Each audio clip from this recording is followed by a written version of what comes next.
ఈ పిల్ల మళ్ళేందో ముందటేసుకున్నది కదా, ఏం చేస్తున్నది కావచ్చు పిల్ల. అన్నమ్మా, ఓ అన్నమ్మా. అరే ఏంది వదినా, ఎన్నికలు వస్తున్నాయి, నేను బిజీగా ఉంటాను తెలుసు కదా, కొద్దిసేపు ఆగిరాపో. ఎన్నికలకు నువ్వు బిజీ ఉంటావా? 2 రోజుల దాకా పిచ్చిగిట్ట లేచిందా ఏంది? ఆ సెల్ ఫోన్ ఏంది, నీ ఖాతా ఏంది? అరే నిన్ను కూడా క్యాష్ చేసుకుంటా ఉండదునా, అట్లే ఉండు. అగో నా ఫోటో ఎందుకు తీస్తున్నావు పిల్ల? ఎందుకంటే నడుమిట్లకి ఎందుకు వచ్చినావు మరి, నిన్ను కూడా నా క్యాంపెయిన్ లో వాడుకుంటున్నా. క్యాంపెయినా? ఏం క్యాంపెయిన్? ఎలక్షన్ల క్యాంపెయిన్ వదినా. ఫేస్బుక్ లో పోస్ట్ చేసి నువ్వు నేను గా పార్టీకే ఓటేస్తావని రాస్తున్నా. ఓ పిల్ల, నన్ను అడగకుండానే ఏంటిదా పని? నాకు నచ్చద్దా? ఆ పార్టీ ఏంటిదో నీకు నచ్చితే చాలా. ఏం కాదు వదినా, నీకు కూడా 1,00,000 2 లక్షలు ఇప్పిస్తది. ఏంది 1,00,000 2 లక్షలా? నీ ఫేస్బుక్ లా లైక్లకు లచ్చలు కాస్తున్నాయా పిల్ల? అవు వదినా, లైక్లకు లచ్చలు, కమెంట్లకు కోట్లు, షేర్లకు మార్కెట్ షేర్లే దొరుకుతున్నాయి. ఏంటి పిల్ల నువ్వు చెప్పేది? నిజమే వదినా, ఇప్పుడు ఎలక్షన్ సీజన్ కదా, ఫేస్బుక్ ఇన్స్టాగ్రామ్ లో ప్రచారం చేస్తే పొల్లు పైసలు వస్తాయట. ఎవరు చెప్పారు నీకు? ఎవ్వలేంది వదినా, నువ్వు పేపర్ చదువుతలేవా? ఈసారి ఎలక్షన్ల కోసం 12,000 కోట్ల రూపాయలు ఖర్చు పెడుతున్నారట లీడర్లు. దాంట్లో ఒక్క పైసా మందం వచ్చినా ఎన్ని పైసలు, ఏం కథ. ఓ పిల్ల, అది నువ్వు నేను చేసేది కాదు పిల్ల. మరి పెద్ద పెద్ద నెట్వర్క్లు పెట్టేటోళ్ళు చేస్తారు, మనుషులు ఉండరు, అన్ని కంప్యూటర్లనే చేసుకుంటారు. దానికే గన్ని పైసలు పెడతారు పిల్ల.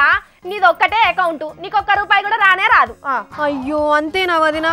అరే నాకు కూడా ఫేస్బుక్ అకౌంట్ ఉన్నది కదా, ఓ 1 కోటి రూపాయలన్నా రాకపోవా అనుకున్నా వదినా. నీ ముఖం పిల్ల, నీ ముఖం అతి కాపసన పానగండం అంటారు. నువ్వెప్పుడో ఆరాటంలోనే ఆగమయ్యేటట్టున్నావు గాని.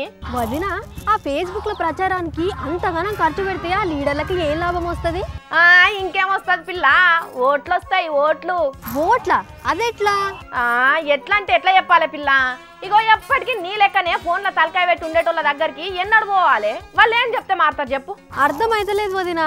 ఇగో ముళ్ళును ముళ్ళుతోనే తీయాలన్నట్టు, సోషల్ మీడియాలనే బతికేటోళ్లకు సోషల్ మీడియాలనే చెప్పి ఓట్లు వేయించుకున్నాడు అన్నట్టు. అవును వదినా, మొన్నటి కాడ నుంచి నా ఫేస్బుక్ దోస్తులు ఏంటేంటియో ఎలక్షన్ల గురించి పోస్టులు పెడుతున్నారు. నేను కూడా కరెక్టే అని కామెంట్ కూడా పెట్టినా. ఓటు కూడా మీ దోస్తు చెప్పిన పార్టీకే వెయ్యాలని నిర్ణయం తీసుకొని ఉంటావు, నిజమేనా? అవును వదినా, మొన్నటి దాకా ఒక పార్టీ ఉండే నా మనసులో, కానీ సోషల్ మీడియాలో మా దోస్తుల రాతలు చూసినాక మారినా.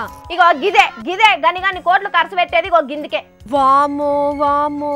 మరేమనుకున్నావు? నీ ఓటు వేయించుకోవాలంటే ఇంటికి వచ్చి బతిలాడుతిద్దువా? ఈ సోషల్ మీడియాలో చెప్పంగానే మారినావు. అబ్బో, అంటే ఫేస్బుక్ లో దోస్తులు చెప్తున్న మాటలు నమ్మొద్దు అన్నట్టు. దోస్తులే కాదు, దోస్తుల పేరు మీద ఎవరు చెప్తున్నారో తెలుసుకున్నది కూడా కష్టమే ఉన్నది పిల్ల. అంటే ఈ ఎలక్షన్లు అయ్యేదాకా ఫేస్బుక్, ట్విట్టర్, వాట్సాప్, ఇన్స్టాగ్రామ్ అనే దాంట్లో మన తలకాయ పెట్టకుంటే మన తలకాయ మంచిగా పని చేస్తుంది అంటావు, అంతేనా వదినా? కరెక్ట్ చెప్పినావు పిల్ల, ఇదే మాట మీద ఉండు. అడ్డమైన ముచ్చట్లు పట్టుకొని ఆగం కాకు, అర్థమైందా? అర్థమైంది వదినా. వదినా మర్దలు అనుబంధం అని పోస్ట్ మారుస్తున్నా, ఆగు. చూస్తున్నారా నల్లా? మా మర్దల ప్రేమకి ఏం తక్కువ లేదు కానీ, ఓ పబ్లిక్ వింటున్నారు కదా, ఎలక్షన్ల ముచ్చట సోషల్ మీడియాలో చూసి మోసపోకుర్రి, సరేనా?